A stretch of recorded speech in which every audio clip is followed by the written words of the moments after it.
ဖက်သက်အချစ်ဆိုတာချစ်ရတာထက်မချစ်ခံရတာကိုလက်ခံရတာပိုနာကျင်ပါတယ်ကိုတယောက်တည်းစူးစမ်းနေရတဲ့အခါဒီလိုခံစားရတတ်ပါတယ်တမျောလေးရင်ပင်ပန်းလာတယ်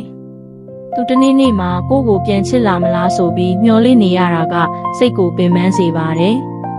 နေ့သူ့ရဲ့အပြုတ်မှုတိုင်းကိုအတိတ်ပဲဖွင့်မိတယ်စာတစောင်စကားတခွန်းအပြုံးတစ်ချက်ကိုတောင်သူလဲငါ့ကိုချစ်နေတာလားဆိုပြီးတွေးမိတတ်ပါတယ်ကိုတန်ဖိုးကိုတန်တရားဝင်လာတယ်။ငါကဘာများလို့နေလို့လဲဆိုပြီးကိုအပြစ်တင်မိနိုင်ပါတယ်။ဒါပေမဲ့တယောက်ကမချစ်တာဟာကိုတန်ဖိုးနဲ့လို့မဟုတ်ပါဘူး။လေးသူနဲ့နီးနေရင်ပိုနာခြင်းနဲ့သူ့အနားမှာရှိနေရပေမဲ့ကိုလိုချင်တဲ့အချစ်ကိုမရတဲ့အခါနီးနေရင်လည်းပဲဝေးနေတယ်လို့ခံစားရတတ်ပါတယ်။ငါကိုဘဝကိုမေ့လာတယ်။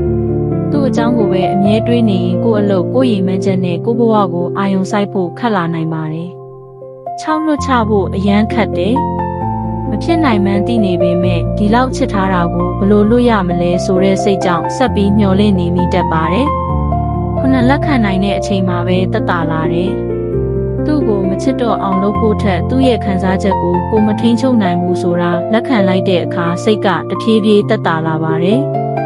တစ်ဖက်သက်အချစ်မှာအရေးကြီးဆုံးကကိုမချစ်တဲ့သူကိုအတင်းချစ်လာအောင်လုပ်ဖို့မဟုတ်ပါဘူးကိုမနာကျင်အောင်ကာကွယ်ပြီးလွှတ်ချတတ်ဖို့ပါဒီလိုအချစ်ရေးနဲ့ဘဝအတွက်အသုံးဝင်တဲ့အကြောင်းအရာတွေကိုဆက်ကြည့်ကြနေဆိုရင် channel ကို like subscribe လုပ်ထားပေးပါနောက်ထပ်ဗီဒီယိုတွေမှာပြန်တွေ့မယ်နော်